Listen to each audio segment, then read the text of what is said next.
Sa ngalan ng Ama at ng Anak at ng Espiritu Santo. Amen. Sumainyo ang Panginoon. At sumainyo. Mga kapatid, aminin natin ang ating mga kasalanan upang tayo maging marapat gumanap sa banal na pagdiriwang.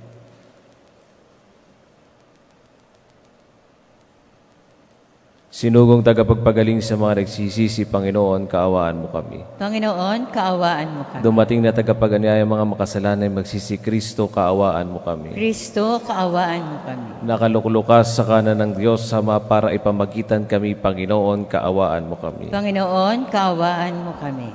Kaawaan tayo ng makapangyarihang Diyos, patawarin tayo sa ating mga kasalanan at patubahin tayo sa buhay na walang hanggan. Amen. Manalangin tayo.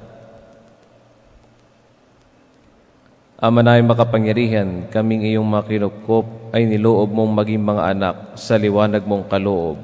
Huwag mong ipahintulot na sa katiwalian kami ay masangkot. Panatilihin mo kaming nagliliwanag sa iyong katapatang lubos na sumisikat sa pamamagitan ng Jesucristo, kasama ng Espiritu Santo magpasawalang hanggan. Amen. Ang lahat po ay magsiupo.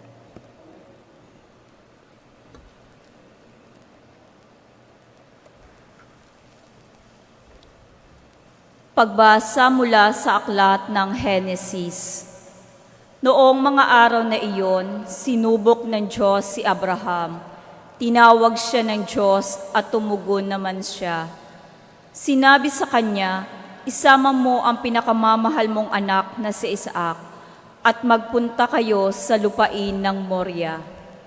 Umakyat kayo sa bundok na ituturo ko sa iyo at ihandog mo siya sa akin.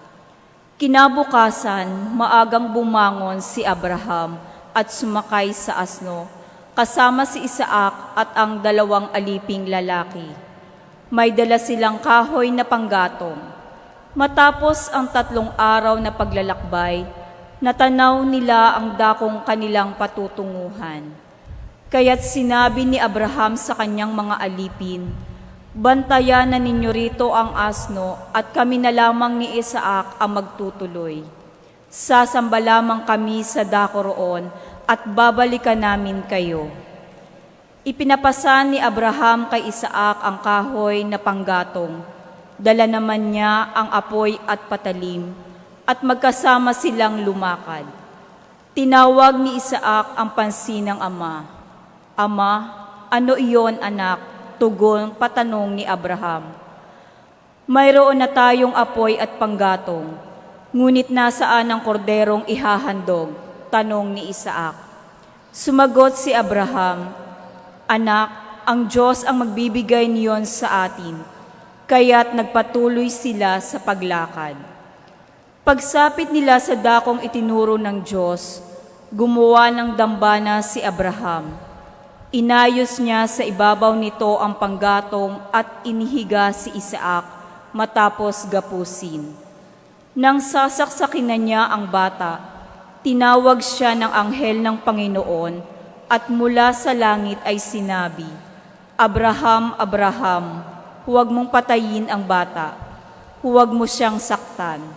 Naipakita mo nang handa kang sumunod sa Diyos, sapagkat hindi mo ipinagkait sa Kanya ang kaisa-isa at pinakamamahal mong anak. Paglingon niya ay may nakita siyang isang lalaking tupa na ang mga sungay ay napasabit sa mga sanga ng kahoy. Ito ang kinuha ni Abraham at inihandog kapalit ng kanyang anak. Ang lugar na iyo'y tinawag ni Abraham na ang Panginoon ang nagkaloob. At magpahanggang ngayon, sinasabi ng mga tao, sa bundok ng Panginoon ay may nakalaan. Mula sa langit, nagsalitang muli kay Abraham ang anghel ng Panginoon. Wika nito, akong Panginoon ang nangangako sa iyo. Yamang hindi mo ipinagkait sa akin ang kaisa-isa mong anak, pagpapalain kita. Ang lahi mo'y magiging sindami ng bituin sa langit at ng buhangin sa dagat. Lulupigin nila ang mga lungsod ng kanilang mga kaaway.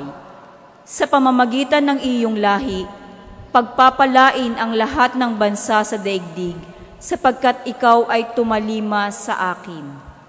Binalikan ni Abraham ang kanyang mga alipin at sama-sama silang umuwi sa Beer-Sebal. Ang salita ng Diyos. Salamat sa Diyos.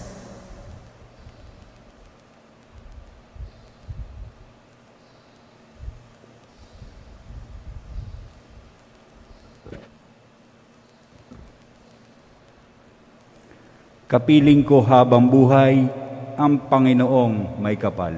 Kapiling ko habang buhay ang Panginoong may kapal. Mahal ko ang Panginoon, pagkat ako'y dinirinig.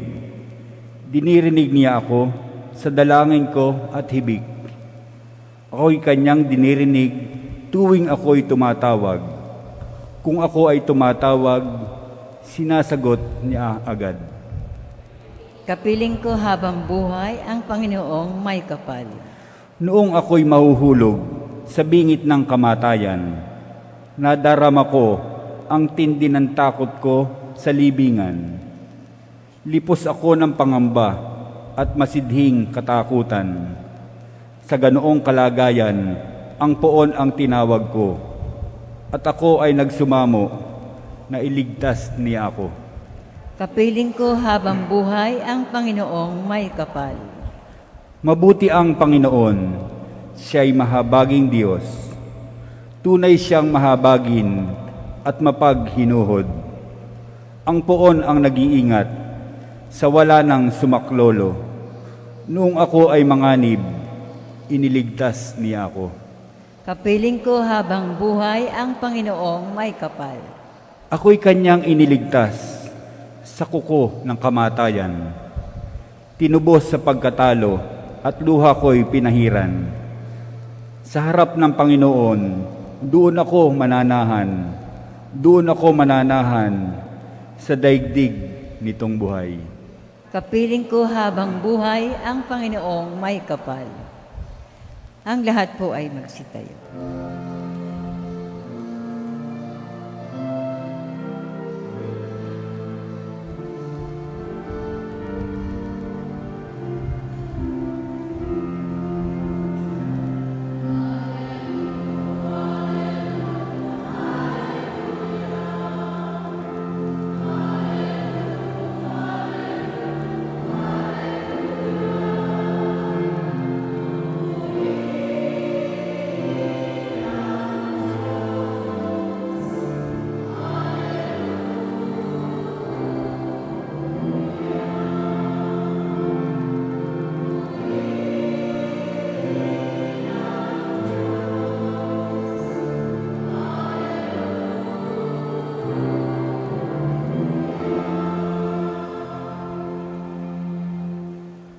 Sumainyo ang Panginoon. At Ang sumainyo. mabuting balita ng Panginoon ay kay San Mateo.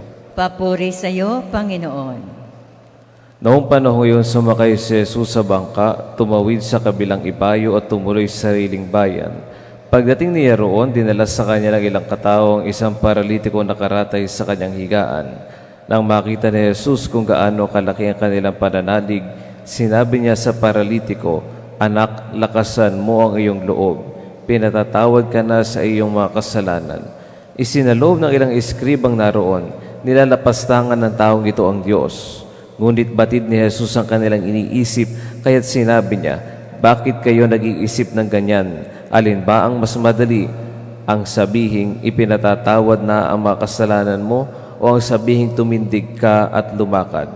Patutunayan ko sa inyo na dito sa lupa, ang anak ng tao ay may kapangyarihan magpatawad ng mga kasalanan." At sinabi niya sa paralitiko, "Tumindig ka, dalhin mo ang iyong higaan at umuwi ka." Tumindig nga ang lalaki at umuwi. Nang makita ito ng mga tao, sila'y natakot at nagpuri sa Diyos na nagbigay ng ganitong kapangyarihan sa mga tao. Ang mabuting balita ng Panginoon. Pinupuri ka namin, Panginoong Heso Kristo. Ang lahat po ay magsupo. Mamaya ho, pag-uwi ninyo sa inyong mga bahay, buksan ninyo ang inyong aparador at tingnan ninyo kung gaano kadami ang inyong damit. Sa dami ng inyong damit, hindi nyo na alam kung may nawawala. Pero meron kayong isang paboritong damit na alam ninyo kahit gula-gulanit ay isusuot paulit-ulit. Sapagkat hindi yun ang mahal, yun ang mahalaga. Nabanggit ko ho ito sapagkat sa unang pagbasa, sinubok si Abraham tungkol sa kanyang anak. Binigay sa kanya si Isaac, pero gusto ulit kuhanin ng Panginoon. Bakit ibinigay tapos kukunin ulit? Sinubok lang naman. Pag kayo pumunta sa inyong aparador, susubukin kayo, alin kaya ang ipamimigay ko? Mahihirapan kayo sapagkat lahat tinuring nyo na mahalaga. Pero sa kahuli-hulihan, may iisa palang damit na hindi nyo kayang ibigay at yun ay ang damit ninyo na pangsimba o kaya pangtulog. Ang tanong, ano ba talaga ang pinapahalagahan mo sa buhay na ito? Tama ba ang pinahahalagahan mo? Kaya takot ka na mawala iyon? Isipin mong mabuti, sapagkat baka ang bagay na yan na mahalaga ay siya palang walang kwenta sa buhay mo. At nakalimutan mo ang mga bagay na talagang mahalaga at makakapagdala sa iyo sa Diyos.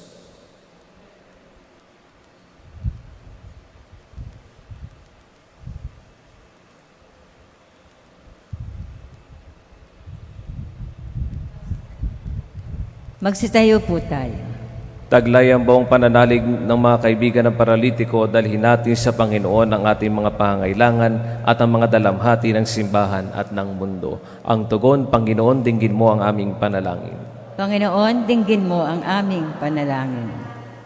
Ang simbahan, naway palagi ang isagawa ang mapagligtas na misyon ni Kristo sa pamamagitan ng pagpapatawad ng mga kasalanan. Manalangin tayo sa Panginoon. Panginoon, dinggin mo ang aming panalangin. Ang mga pari na nagdiriwang ng sakramento ng pakikipagkasundo, naway lagi magpakita ng habag at pangunawa sa lahat ng mga nagbabalik loob. Manalangin tayo sa Panginoon. Panginoon, dinggin mo ang aming panalangin. Tayo, naway maging laging handang magpatawad ng ating kapwa, sapagkat bahagi ito ng ating tungkulin sa pagsunod kay Kristo. Manalangin tayo sa Panginoon. Panginoon, dinggin mo ang aming panalangin. Ang mga may sakit at may kapansanan, naway makatagpo ng kasiyahan at pag-asa sa gitna ng kanilang pagdurusa. Manalangin tayo sa Panginoon. Panginoon, dinggin mo ang aming panalangin. Yaong mga namayapa, naway makasalo sa walang hanggang kapayapaan ni Kristo. Manalangin tayo sa Panginoon. Panginoon, dinggin mo ang aming panalangin. Ama naming nasa langit, pinasasalamatan ka namin sa kapatawaran na dulot ng iyong anak sa amin. Kami naway makapagpatawad sa mga nagkakasala sa amin. Inihiling namin ito sa pamagitan ni Kristo ang aming Panginoon. Amen. Ang lahat po ay magsiupo.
Ang lahat po ay magsitayo.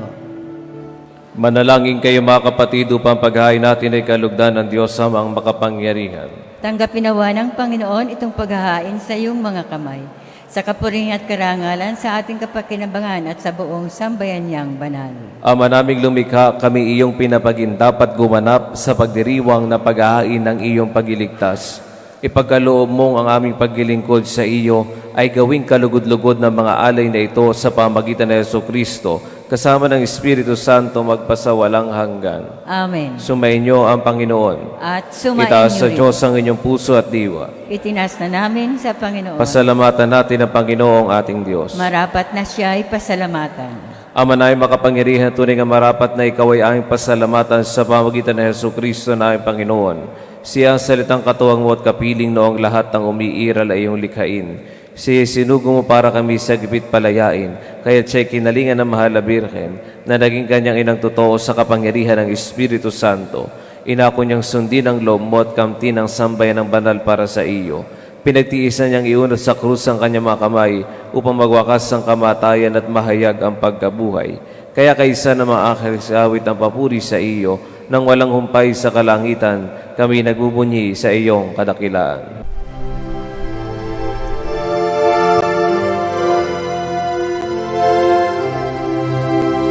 Santo, Santo, Santo, Panginoong Diyos makapangyarihan, napupuno ang langit at lupa ng kalwalhatian mo.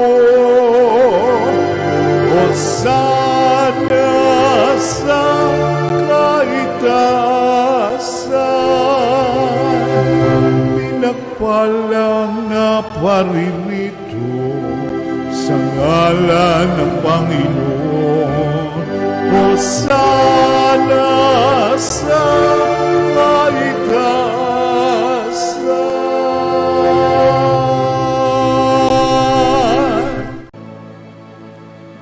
Ama naming banal, ikaw ang bukalantan ng kabanalan, kaya't sa pamagitan ng iyong Espiritu kaming banal ang mga kaloob na ito upang para sa aming maging katawan at dugo ng aming Panginoon Jesucristo. Bago niya pinagtiisa ang kusang loob na maging handog, hinawakan niya ang tinapay, pinasalamatan kaniya, pinaghati-hati niya iyon, iniabot sa kanya mga lagad at sinabi, tanggapin ninyong lahat ito at kanin, ito ang aking katawan na ihahandog para sa inyo.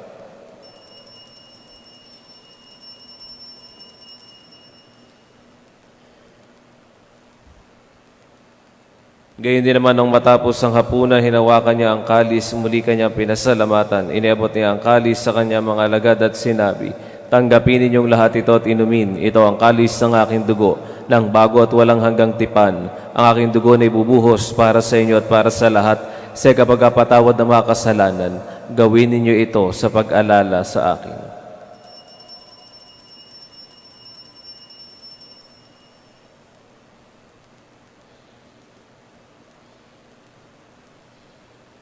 Ipagbunyi natin ang misteryo ng pananampalataya.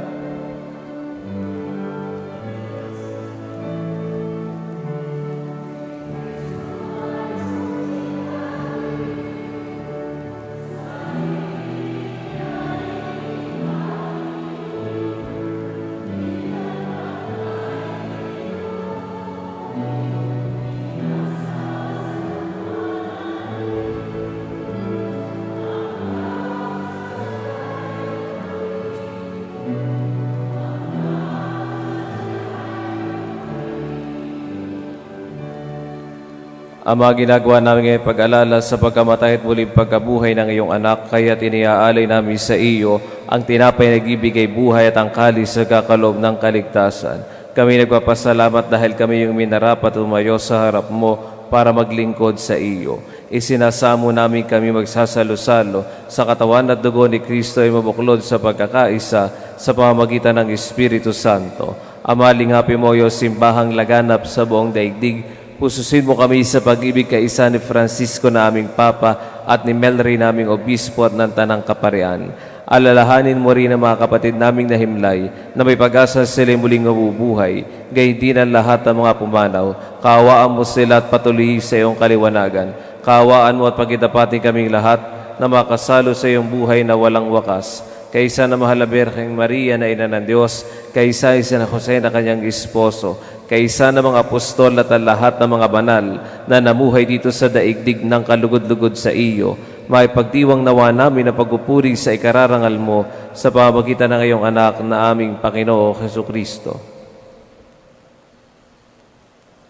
Sa pamamagitan ni Kristo, kasama niya at sa Kanya, ang lahat ng parangal at papuri ay sa iyo, Diyos amang makapangyarihan, kasama ng Espiritu Santo, magpasawalang hanggan.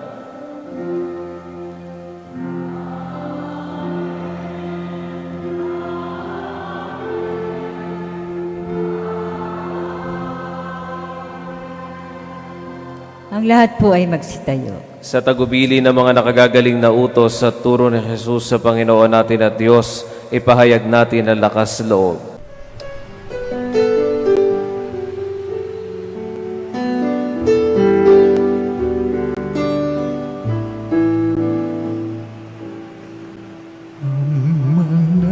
namin sumasalang ka, sambahin ang ngalan mo, mapasamin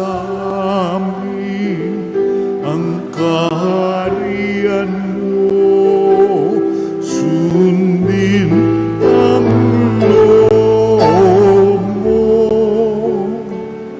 dito sa lupa para nang sa langit. Bigyan mo po kami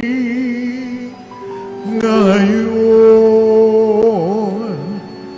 ng aming kakanin sa araw-araw, at patawarin mo kami sa aming mga sala, para ng pagpapatawan namin sa nagkakasala sa amin, at huwag mo kaming ipagdulot sa tukso, at yadya mo kami sa lahat ng masama. Hinihiling namin kami adiyas sa lahat ng masama, pagkalooban ng kapayapaan araw-araw, iligtas sa kasalanan, ilayos sa lahat ng kapahamakan, samantalang aming pinananabikan ang dakilang araw na pagkapahayag ng tagapagligtas sa amin sa Jesucristo.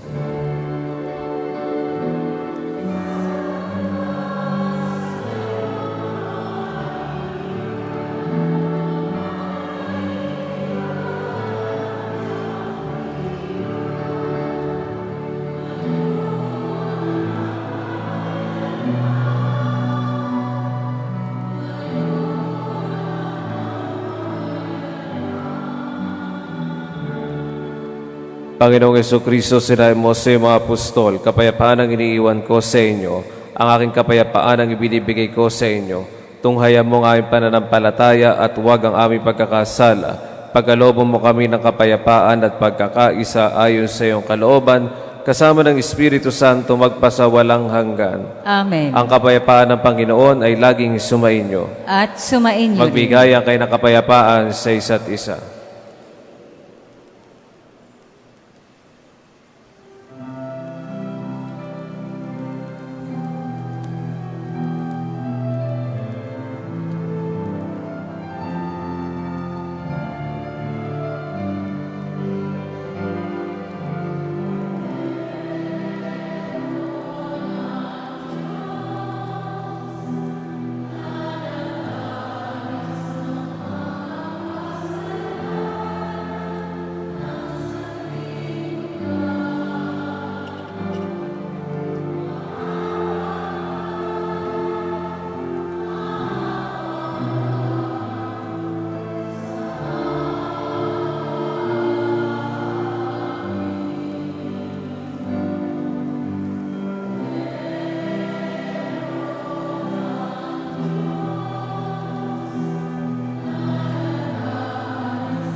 ang lahat po ay magsiluhod.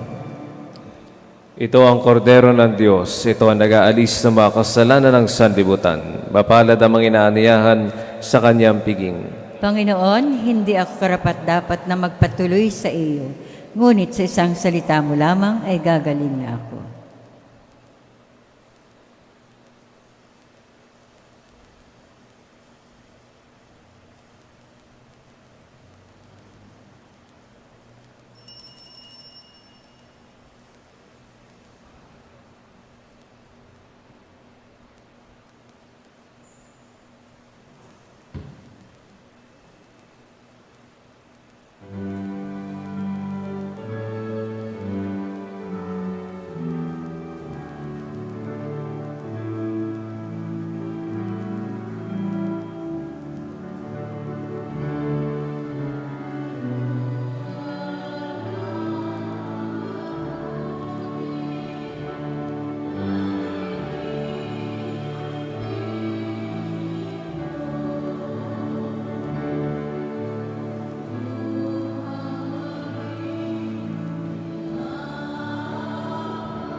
Magsitayo na po tayo. Manalangin tayo. Ama na pagmahal, buhayin nawa kami ng aming inihain at pinagsaluhan upang kaming pinagbuklod sa pag-ibig mo kailanman ay magkaroon ng bungang lagi naming maiaalay sa pamagitan ng Jesucristo kasama ng Espiritu Santo magpasawalang hanggan. Amen. Inaanyayahan po sa unahan ang mga nagdiriwang ng kaarawan, anibersaryo ng kasal, mangingibang bansa at kukuha ng pagsusulit. Ganon din po sa nasa larangan ng arkitektura, engineering at lahat po ng manggagawa. Lumapit din po sa unahan para po sa panalangin at pagbabasbas. Sumama na rin po ang may mga dalang religious articles para din po sa panalangin at pagbabasbas.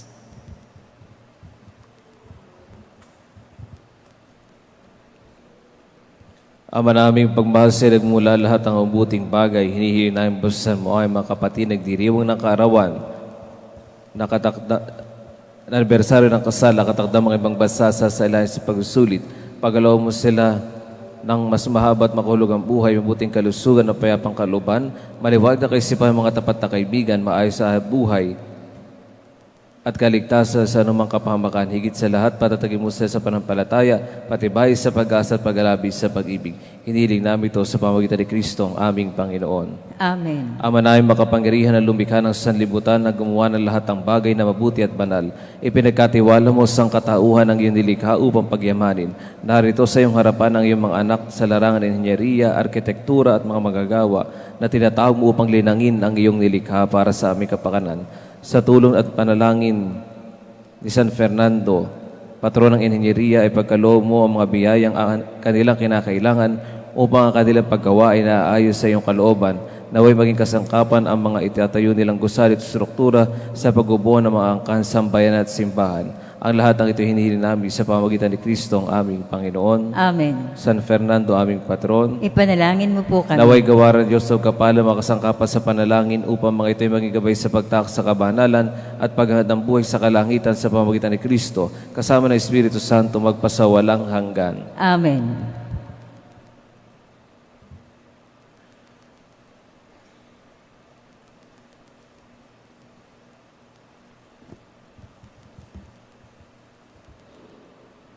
Happy birthday po, happy anniversary sa mga nagdiriwang.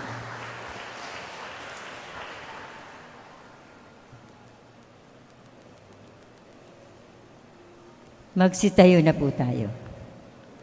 Sumainyo ang Panginoon. At sumainyo rin. Pagpalain kayo ng makapangyarihang Diyos, Ama, Anak at Espiritu Santo. Amen. Tapos na ang misa, humayo kayong mapayapa. Salamat sa Diyos.